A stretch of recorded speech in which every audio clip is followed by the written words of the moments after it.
File. In this February 23, 2018, file photo, Rick Gates leaves federal court in Washington. Paul Manafort's trial opened this week with a display of his opulent lifestyle and testimony about what prosecutors say were years of financial deception. But the most critical moment in the former Trump campaign chairman's financial fraud trial will arrive next week with the testimony of his longtime associate Gates. AP photo, Jose Luis Magana. File, Alexandria, Virginia.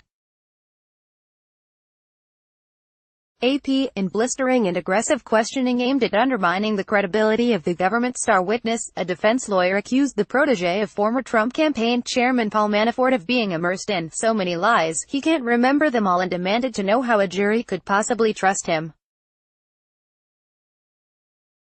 Defense lawyer Kevin Downing began his cross-examination of longtime Manafort deputy Rick Gates by confronting him on his own lies to special counsel Robert Mueller's investigators, an extramarital affair and hundreds of thousands of dollars he admitted to embezzling from his former boss.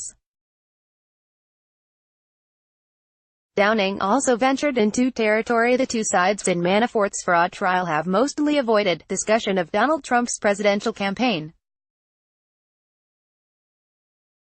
The charges are not related to Manafort's work with the Trump campaign. Questioning was aimed at shifting blame from Manafort onto Gates, a fellow Trump campaign aide who pleaded guilty in Mueller's investigation and agreed to cooperate with investigators by testifying in the financial fraud trial. After all the lies you've told and the fraud you've committed, you expect this jury to believe you? Downing asked incredulously. Gates said he did, but the defense lawyer wasn't satisfied.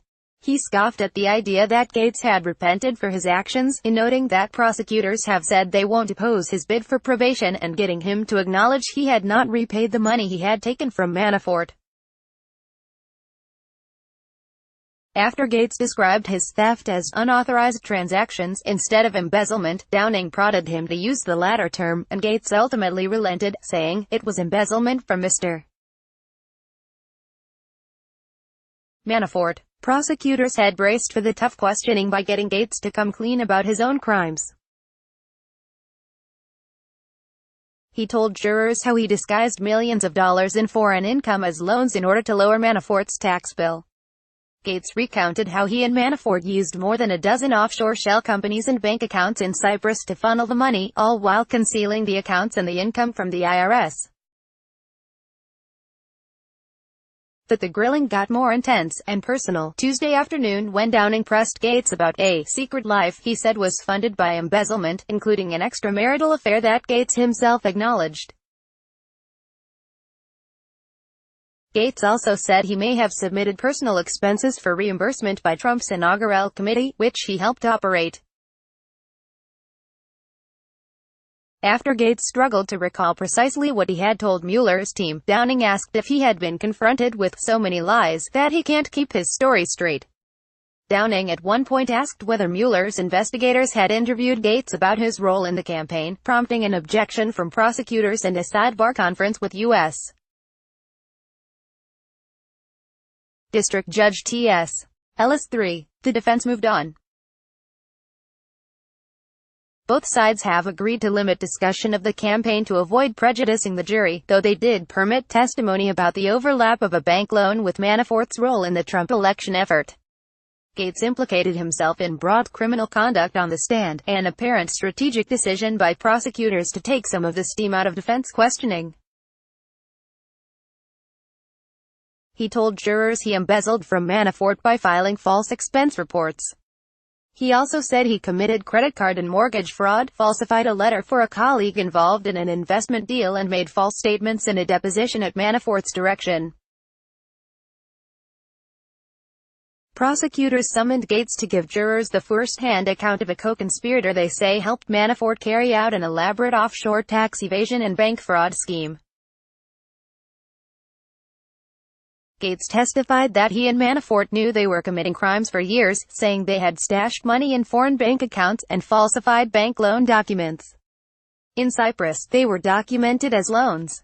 In reality, it was basically money moving between accounts, Gates said.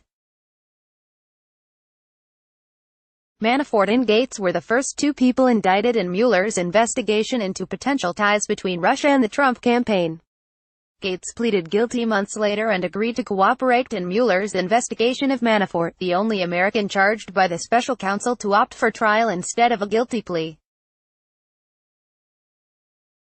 The case has little to do with either man's work for the Trump campaign, and there's been no discussion during the trial about whether the Trump election effort coordinated with Russia, the central question Mueller's team has tried to answer. But Trump has shown interest in the proceedings, tweeting support for Manafort. On Tuesday, Gates did connect one part of the bank fraud charges against Manafort to his role in the Trump campaign.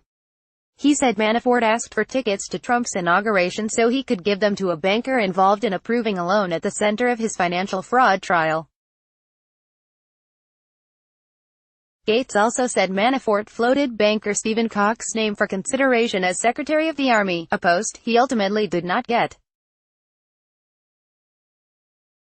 The email exchange occurred after Manafort left the Trump campaign but while Gates was active on the Trump inauguration committee. Gates described to jurors how he repeatedly submitted fake financial documents at Manafort's behest as his former boss became concerned he was paying too much in taxes and, later, that his funds were drying up. WTF, Manafort wrote to Gates in one 2015 email shown to the jury. How could I be blindsided like this? You told me you were on top of this. We need to discuss options. This is a disaster. In other testimony, Gates recounted how he converted a PDF of a profit and loss statement to a Microsoft Word document so he could doctor it to inflate the business income. Gates also fabricated a forgiveness letter for what he said was already a fake loan between Manafort's consulting company and a Cypriot entity he controlled. Prosecutor Greg Andres pointed out he had created loan forgiveness letter between Mr. Manafort and Mr. Manafort. Yes. Gates agreed. During the testimony, Manafort did not stare Gates down as he did Monday. When the trial broke for lunch, Manafort looked back at his wife, sitting in the front row, smiled and winked at her, followed by a quick shake of his head, seeming to indicate he was unfazed by the morning's testimony. Associated Press writer Stephen Braun contributed to this report. Copyright 2018 The Associated Press. All rights reserved. This material may not be published, broadcast, written or redistributed.